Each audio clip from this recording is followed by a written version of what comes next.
AK-9 German Shepherd collapsed at the police station door, bleeding barely, breathing, dragging a backpack soaked in blood. When officers opened it, they screamed. What they found inside wasn't just dangerous. It was far more shocking. What happened next left the world in shock. It started like any other morning at the downtown precinct. Coffee brewing, officers reviewing, reports, the usual calm before the chaos. But that calm shattered when the lobby door slammed open. A wounded German Shepherd, his coat matted with blood, a deep gash across his side, staggered into the room. In his jaws, he dragged a battered green backpack. Its straps torn, its bottom streaked red. The room froze. No handler, no unit, badge, no sirens. Just this K-9 panting. Hard, eyes dull with exhaustion, but still burning with purpose. He collapsed. Near the front desk, the bag slipping from his teeth as a faint whimper escaped him. Officers rushed forward, shouting for medics and backup. Whose dog is this? Someone yelled, but no one had an answer. This wasn't just an injured animal. This was something else, something deliberate. And whatever was in that backpack, it had nearly cost the dog his life to bring it here. The moment the backpack hit the floor, protocol kicked in. Officers backed away, one reaching for the emergency. Intercom, possible explosive lockdown. The lobby, within seconds, sirens blared. Inside the station, deaths were cleared, exits sealed. A bomb squad was called in, and officers cautiously surrounded the unconscious K-9. The dog, still breathing, barely, was lifted onto a stretcher by the on-site vet team. Blood seeped from his side, but he never growled, never moved, just lay there as if his mission was complete. Meanwhile, the backpack was isolated in a secure chamber. Trained specialists approached with shields and scanners.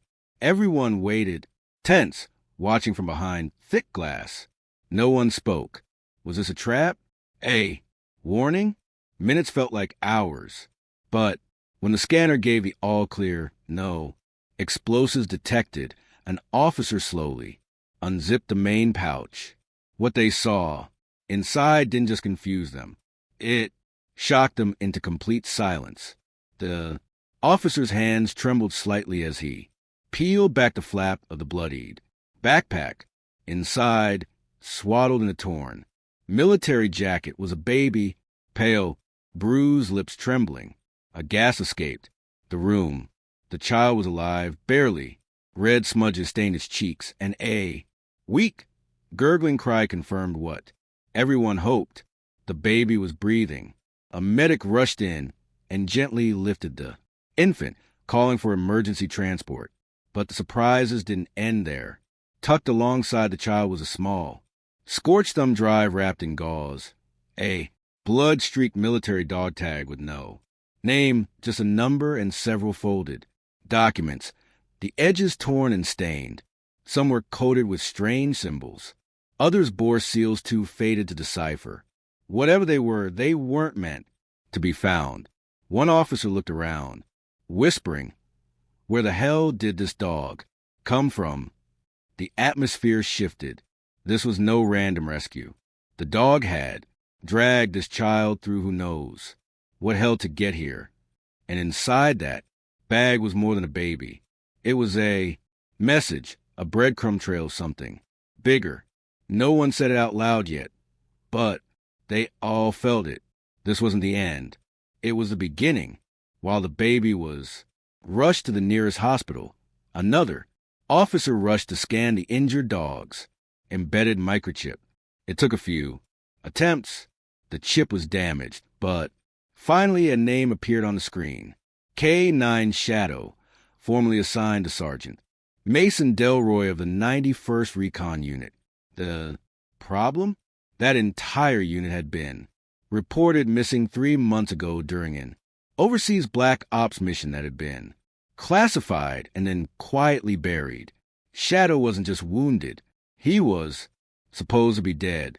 Back at the hospital, pediatric staff worked quickly to stabilize the baby. Amid bruises and dehydration, doctors found no broken bones, but signs of prolonged stress and exposure. The child had no ID, but facial recognition software delivered a hit within minutes. Amelia Brooks, 8 months old, daughter defense analyst. Claire Brooks, abducted 5 weeks ago. During a home invasion that led to 0 arrests and a sealed case file. The coincidence was too perfect. Shadow belonged to a lost mission. Amelia belonged to a missing persons case. Silence without answers. Now both had reappeared, and somehow the link between them had made it across a battlefield, through blood and silence, and into the heart of a city police station.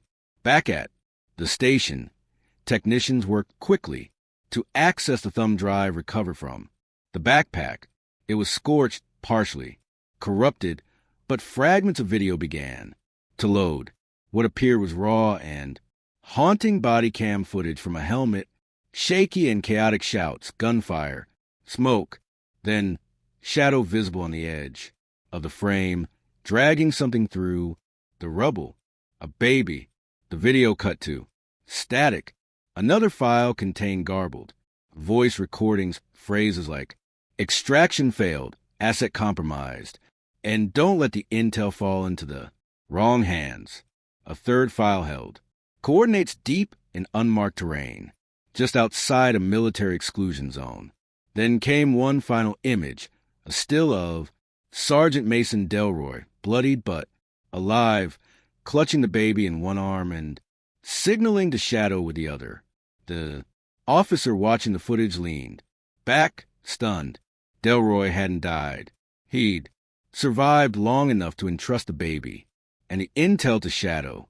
The coded papers found in the bag began to draw attention too, though partially destroyed. Analysts recognized encryption signatures used by intelligence agencies, hidden data disguised in text strings. This wasn't just a rescue, it was a transfer. Shadow hadn't fled from a battle. He had completed a mission others died trying to finish. Within hours, unmarked black vehicles arrived at the precinct. Men in suits, earpieces glinting, moved with rehearsed authority. The FBI had taken over. The precinct chief, clearly blindsided, was ordered to turn over the thumb drive, the papers, and all surveillance from the dog's arrival. Shadow, still recovering under veterinary care, was placed under armed watch. But questions lingered like Smoke, who gave the order to bury the original mission? Why had no recovery? Team been sent for Sergeant Delroy or the infant? And what classified information had he risked his life in? Shadows to protect? Tensions rose when one agent suggested the child be taken into federal custody. She's evidence, he said flatly. She's a baby. The precinct chief snapped back, and she nearly died. Shadow, despite his injuries, reacted immediately to the raised voices, growling low, placing himself between the agent and the room where the child was resting. It wasn't instinct, it was loyalty. He had protected her through chaos, and he wasn't about to stop now. News of the situation leaked within hours. The internet lit up. Shadow became a national symbol. Hashtag #ShadowTheHeroDog, trending across every platform. Protesters began to gather outside the hospital. Whispers of a cover-up turned into public outcry. The FBI's grip began to slip, and as agents scrambled to contain the narrative, one thing became very clear. This wasn't just a story about a lost mission or a brave dog. This was about what Shadow had brought back and who didn't want it found.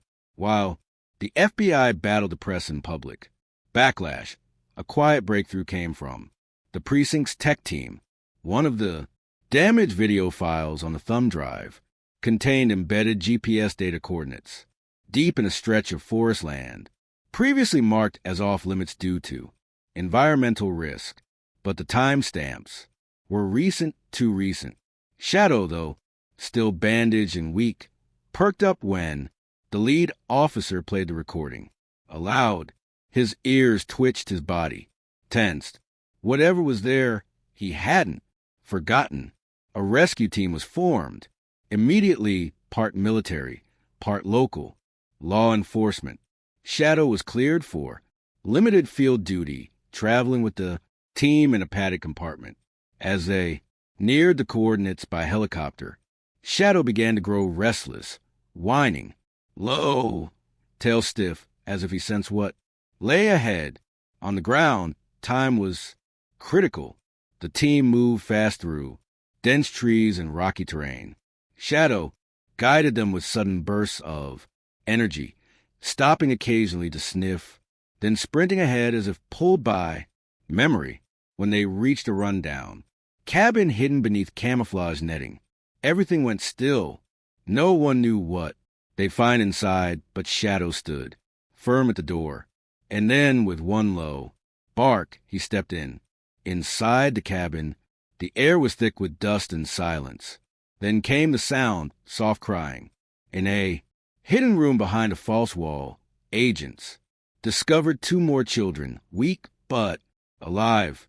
Alongside them were photographs, detailed maps, and documents outlining a human trafficking route disguised as a covert military operation. Shadow stood near a dusty cabinet, growling low. An officer pried it open and found a steel case. Inside were hard drives filled with video logs, names, and communications implicating several contractors and officials. It was never just about one child. Shadow hadn't only saved Amelia. He had led them to a ring, operating in the shadows for years. The operation exposed something far larger, far darker than anyone expected, and the dog they once assumed was lost had become the key to unraveling all of it.